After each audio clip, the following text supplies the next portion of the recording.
Assalamualaikum warahmatullahi wabarakatuh. Jumpa lagi dengan kami Lembaga Pers PAC Ibnu IPPNU Kecamatan Brondong.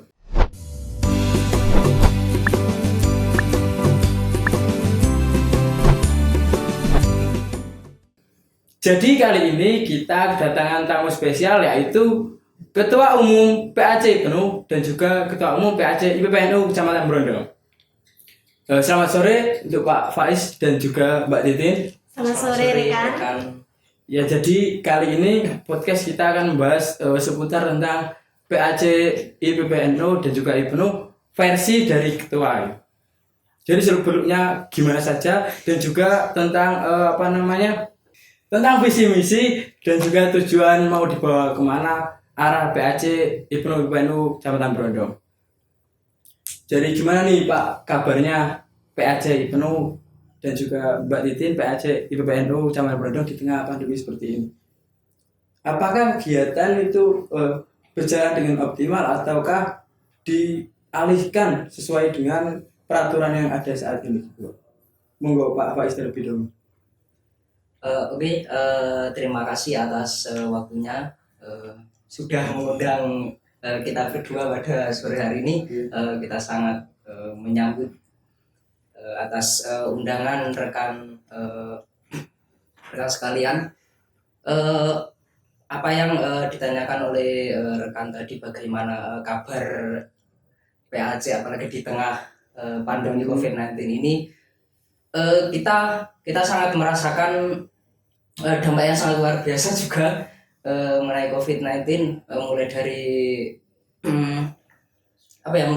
PPKM sampai dilarang itu sampai level 3, level 4 sampai level 5, level 6, bahkan sekarang mengalami perpanjangan juga PPKM. Ya, kemarin dari Yunan Sabun juga sangat merasakan dampaknya. Kegiatan mulai berkurang juga. Saya kemarin juga saya berpikir begini, ingin mengadakan kegiatan yang bersifat online itu kok saya rasakan itu kok kurang optimal atau gimana, serba salah ketika di masa pandemi kali ini. Makanya kemarin hanya beberapa saja yang terlaksana. Yang pertama itu di Andumroso, walaupun di kegiatan Andumroso itu kita mengawali kegiatan itu di tengah-tengah pandemi, walaupun masih ada larangan PPKM, tetapi kita masih memaksakan agar kegiatan utama itu tetap berjalan. Iya. Jadi kalau dari IPB gimana Mbak? Apakah berjalan semestinya atau mangkrak gitu semua? Ya, sebelumnya terima kasih rekan sudah mengundang kami di acara podcast yang diadakan oleh Elpres Ibnu IPPNU Kecamatan Brondong. Ya, jadi benar yang disampaikan oleh rekan ketua tadi bahwa kita memiliki dan mengalami kendala yang sangat luar biasa di masa PPKM ini. Dan alhamdulillah namun itu tidak mengurangi semangat kita untuk terus berkhidmat di Nahdlatul Ulama. Ini dibuktikan dengan adanya kegiatan atau adanya program podcast ini. Ya, pertama-tama kami mengapresiasi terkhusus dari pihak ketua ataupun BPH mengapresiasi atas adanya kegiatan podcast ini. Semoga bisa tetap istiqomah dan juga pastinya ini menjadi alternatif untuk kegiatan yang sifatnya kita bungkus secara online namun terkesan lebih menarik gitu ya. Iya, memang dampak baik dari PPKM itu kita jadi jalan guys. Iya. Jadi dari LPS itu kita jadi jalan. Iya, berarti selain ada dampak negatifnya tapi juga menimbulkan atau munculkan ide-ide yang kreatif. Kami mengapresiasi hal itu. Semoga kita bisa istiqomah dan seperti yang dikatakan rekan Faiz tadi, di awal bulan ini, di pertengahan maksudnya, kita telah melaksanakan program pertama diskusi yaitu kita kemas dengan yang namanya Andum Roso. Bisa dijelaskan itu Mbak gimana itu tentang Kemarin jenengan nggak ikut ya? Oh iya, ada kendala itu. Kalau Iya, saya iya. pribadi. Jadi Diwakili CO kemarin kalau nggak salah. Jadi mungkin di forum ini, di momentum ini juga bisa kami sedikit menyampaikan sedikit dan juga promosi atau apa ya, sosialisasi ya istilahnya, sosialisasi bahwa kita di PAC itu memiliki program literasi yang kita bungkus, kita kemas dengan namanya Andum Roso. Andum Roso itu kan dari bahasa Jawa ya, bahasa Jawa yang artinya adalah berbagi rasa apapun itu, begitu bukan begitu Pak Is? Rasa apa saja mungkin bisa sampaikan ya, rasa sedih, rasa senang, Rasa sayang gitu bisa, Mbak? rasa sayang juga bisa. Buat jomblo. Dan harapannya juga Andum Roso itu juga pastinya akan meningkatkan pengetahuan kita terkait dengan isu-isu terkini, terkait dengan apapun itu yang sifatnya terkait dengan pengetahuan seperti itu. Jadi itu bukan hanya untuk satu atau dua orang saja, tapi itu kegiatannya bisa dikonsumsi atau bisa diikuti oleh seluruh anggota PAC ataupun pelajar sekecamatan Brondong. Kalau untuk masyarakat umum apakah boleh ikut gitu Pak? Sementara ini tujuannya atau sasarannya masih kita prioritaskan untuk pelajar NU Brondong saja. Soalnya kita melihat juga masanya seperti ini. Iya benar. Sebelum kita lanjut, monggo bisa diminum terlebih dahulu ini. Terima kasih. Biar tidak terlalu tegang gitu ya Pak. Oke, Monggo. ini air minum dari mana ini? Dari NU sendiri ini. Oh, NU sendiri. NU mana? NU Lamongan. Iya benar sekali Pak. Ini dari NU Lamongan. Dari NU Lamongan. Keren ya, NU Lamongan Patut bisa dicoba. memproduksi air mineral yang mungkin saya rasakan dulu. Iya ini airnya biasanya rasa itu guys, berkat atau selamatan. Jadi ada aroma-aroma doanya dari para ulama kita seperti itu. Sangat mujarab. Iya betul sekali. Sangat mujarab untuk bagi orang-orang yang kehausan. Betul sekali. Apalagi orang yang agak-agak nervous ya. Iya benar juga. Ya. Nah ini nih untuk Pak Ketua dan juga Bu Ketua tentang PAC ini visi misinya itu gimana? Mungkin dari Bu Ketum bisa dijelaskan visi dan misi dari PAC Ibnu IPN Brondong. Ya, berat ini. Berat ya, karena visi misi itu harus kita bawa bersama-sama dan juga tidak bisa hanya satu atau dua orang saja yang memiliki gagasan tersebut. Tapi kalau saya pribadi memiliki visi dan misi yang sangat besar harapannya, dan juga mungkin kemarin waktu saya sharing sama beberapa BPH itu agak keberatan sebenarnya dengan visi misi yang saya buat. Tapi nggak apa-apa, mungkin ini bisa menjadi gambaran untuk kita berjalan bersama nantinya ke depannya. Jadi visi saya itu adalah IPPNU mendunia. Dengan cara apa itu? Apakah membuat seperti semacam konten IG dengan mention Cristiano Ronaldo atau Messi? Iya, mungkin bisa. Mungkin bisa mendunia atau hashtag Taliban gitu guys yang lagi viral. Jadi mendunia itu ada singkatannya. Oh, jadi itu singkatan ya Mbak mendunia? Mendunia itu ada singkatannya. Jadi dari beberapa kata itu disingkat menjadi mendunia gitu. Itu apa aja itu? Yang pertama yaitu M, militan. Jadi kita sebagai seorang kader Nahdliyin itu harus memiliki jiwa militan pastinya. Bukan seperti itu Pak Ketua? Ya, kita harus mencontoh Pak Ketua kita ini yang sangat militan dan juga bisa menjadi contoh bagi umat Nahdlatul Ulama di Kecamatan Brondong. Kita bilangnya umat Nahdlatul Ulama, ya, bukan pelajar Nahdlatul Ulama. Militannya itu di bidang apa Mbak? Ya, kalau militan itu kan artinya terlalu luas, jadi bisa dijelaskan lagi. Kalau militan kita melihat skup kita adalah pelajar. Jadi kita militannya berarti di skup pelajar, bagaimana seorang pelajar ini bisa militan ketika dia menjadi siswa di dalam apa namanya, sekolahnya ini dia ketika ada suatu organisasi berarti dia harus totalitas, dia harus militan. Itu kan berarti jiwanya totalitas gitu, militan dalam suatu wadah apapun. Misal ada PKPT di tingkatan mahasiswa, berarti dia harus militan di suatu wadah tersebut. Kalau pelajar di tingkatan SLTP atau SLTA berarti di tingkatan komisariat, seperti itu. Oh iya. Jadi sesuai dengan tupoksinya masing-masing. Karena memang militan itu ya kita harus benar-benar itu memposisikan diri kita dimanapun kita berada, dimanapun posisi kita berada, kita harus profesional. Oh iya. Selanjutnya Mbak, yang tadi apa? Kalau kepanjangannya? Ya ini nggak usah satu persatu ya, soalnya kalau nanti berarti nanti Pak Ketua nggak kebagian. Ya.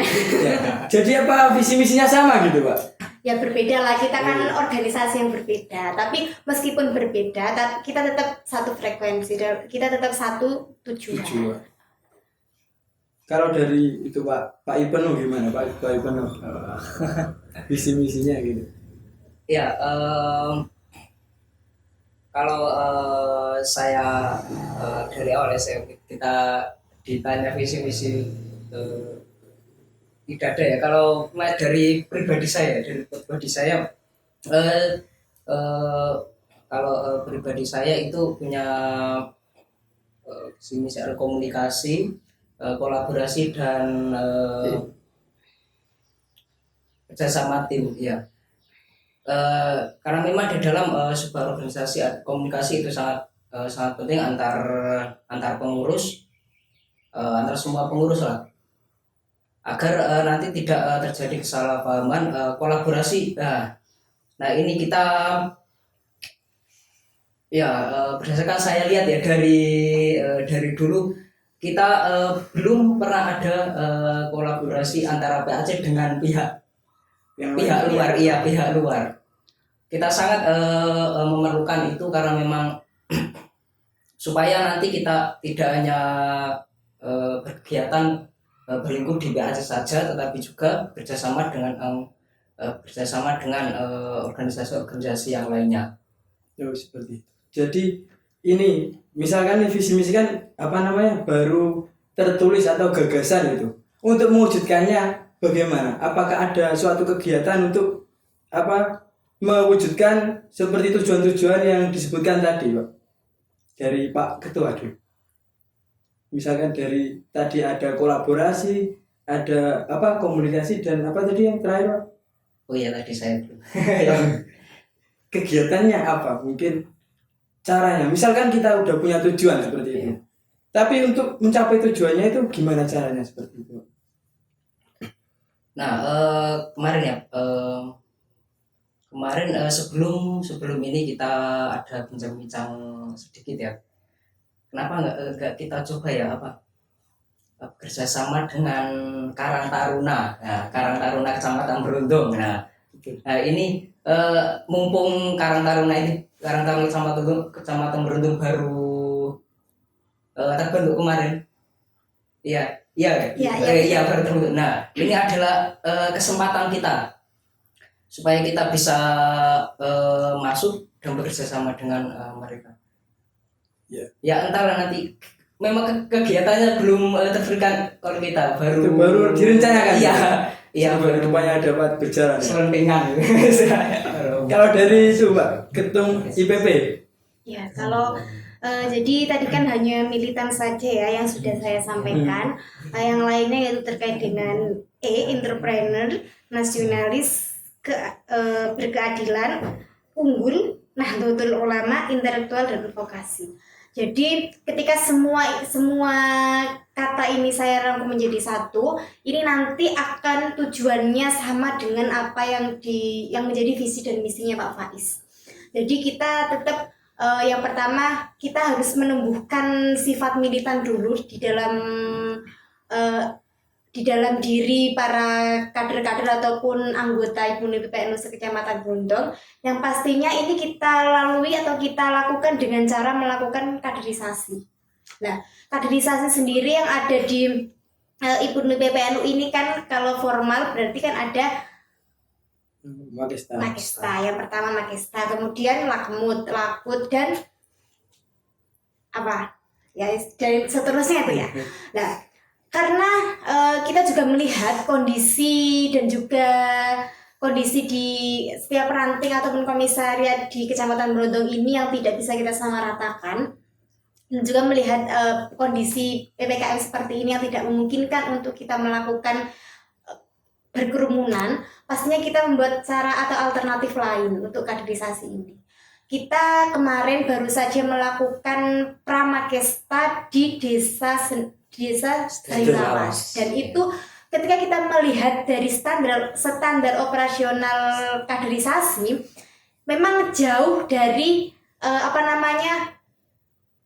peraturan organisasi itu, artinya tidak memenuhi. Akan tetapi ini menjadi alternatif karena desa Sayulawas ini kondisinya tidak sama dengan desa Ambon, tidak sama dengan desa yang ada di Brondong lainnya, sehingga kita memiliki gagasan baru bagaimana agar nantinya anggota-anggota atau pelajar-pelajar Nahdliyin yang ada di desa Sayulawas ini tetap bisa melakukan kaderisasi tanpa mengesampingkan atau mencederai nilai-nilai dari organisasi tersebut. Ya, makanya kita membuat pramakesta dengan kita kemas setiap minggu satu kali, dalam satu minggu, 1 bulan ya kemarin Pak Faiz. Yang 1 bulan kita isi dengan makesta, dengan materi-materi yang sama persis dengan makesta saat makesta. Cuman mereka dari pihak rantingnya sendiri itu tidak melibatkan semua pimpinan anak cabang, hanya yang memang dirasa itu menjadi tim inti dalam kaderisasi PAC itu saja.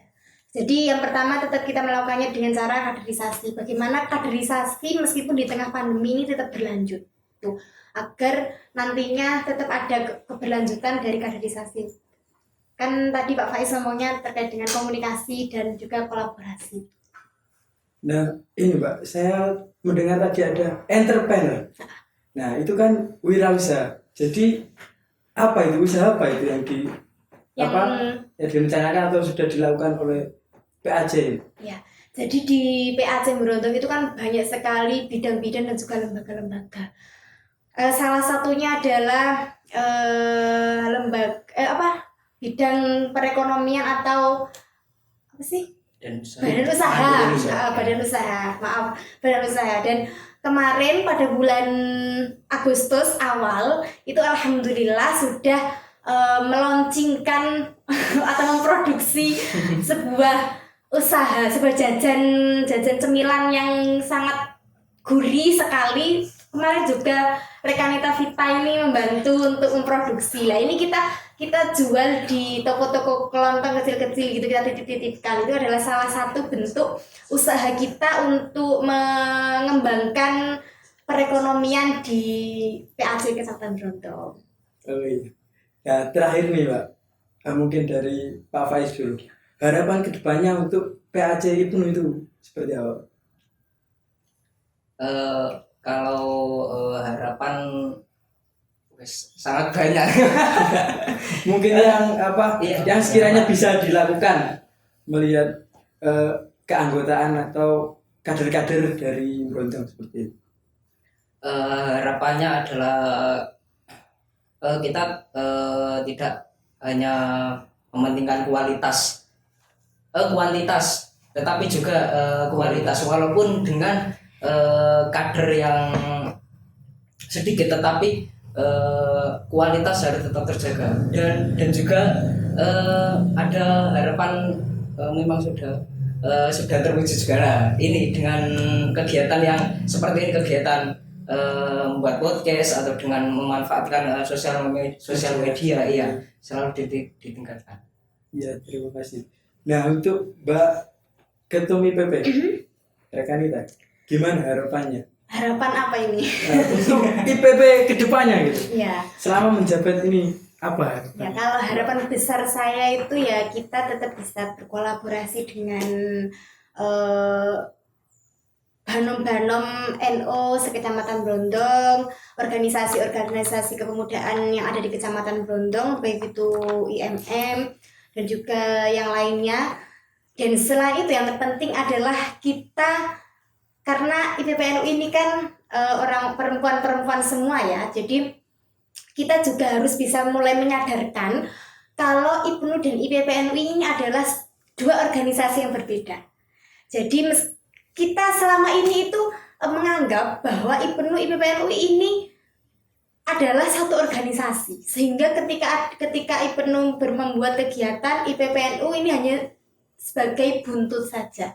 Nah, di sini saya akan memulai membuka cakrawala pelajar-pelajar NU Kecamatan Brondong bahwa kita ini adalah organisasi yang berbeda. Bukan berarti kita akan berpisah dengan IPNU, tapi kita tetap berkolaborasi. Tapi mulai menyadarkan kita punya PDPRT yang berbeda sendiri-sendiri. Kita juga punya aturan-aturan yang berbeda, sehingga di situ kita nantinya juga ada suatu kegiatan yang diharapkan ini juga berbeda gitu. Nah, kita mulai dengan yang namanya ruang perempuan. Nah, ruang perempuan ini adalah salah satu program dari BSCC yang nantinya mungkin juga akan kolaborasi dengan panjenengan semua atau dengan podcast. Jadi mohon kerjasamanya ya, nanti kita tetap berkolaborasi. Yang ini dispesifikkan hanya untuk perempuan saja, untuk pelajar-pelajar perempuan Kecamatan Brondong saja, agar bisa tahu bagaimana sih perempuan ini bisa berperan di dalam organisasi tanpa hanya menjadi ekor gitu. Dia juga bisa menentukan posisi-posisinya di mana dia di mana dia harus dan kapan dia harus menentukan sebuah keputusan seperti itu. Kalau di ruang perempuan lelaki boleh lihat ya, Mbak? Misalkan kan gini. Biasa kita unek-unek para lelaki. Iya, kan iya. pengen memahami seorang wanita. Mungkin dari melihat ruang perempuan kita bisa Memahami. bagaimana cara memahami wanita. Ya boleh. Kita tetap melibatkan laki-laki. Entah nanti laki-laki ini dijadikan sebagai narasumber, dijadikan sebagai perbandingan atau apa. Tapi yang terpenting, yang terkhusus nanti ini adalah membahas spesifik kebutuhan dan juga bagaimana sih perempuan itu harusnya bergerak itu dalam ruang apa saja. Oh, seperti itu ya. Jadi ruang perempuan ini yang misalkan kayak yang memimpin gitu wanita gitu. Bukan seperti itu. Gimana? Jadi saya masih agak bingung. Ya nanti Masih penasaran. Kok katanya ada yang diundang lelaki seperti itu? ya maksudnya kalau memang dibutuhkan kita membahas terkait dengan, kan tidak semua lelaki itu tidak memahami perempuan, kan juga ada lelaki yang paham terkait dengan perempuan gitu ya. Jadi kalau memang sudah penasaran ya nantikan di segmen selanjutnya. Oke, mari kita patut ditunggu ini guys ya. Tunggu saja. Itu koordinatornya Rekanita Alif. Ya, itu mau dimulai kapan, Mbak? Sebenarnya di bulan ini akan, tetapi kan masih banyak kendala sehingga insya Allah bulan depan. Oke, jadi bulan depan ya insya Allah. Silakan guys, coming soon untuk ruang perempuan. Terima kasih telah menghadiri undangan kami dari LPS untuk ketua dan juga Mbak Ketua. Sama-sama. Rekan dan rekan. Terima kasih juga atas undangannya. Oke, jadi itu saja guys podcast kita kali ini, dan sampai jumpa di podcast selanjutnya. Assalamualaikum warahmatullahi wabarakatuh. Waalaikumsalam warahmatullahi wabarakatuh.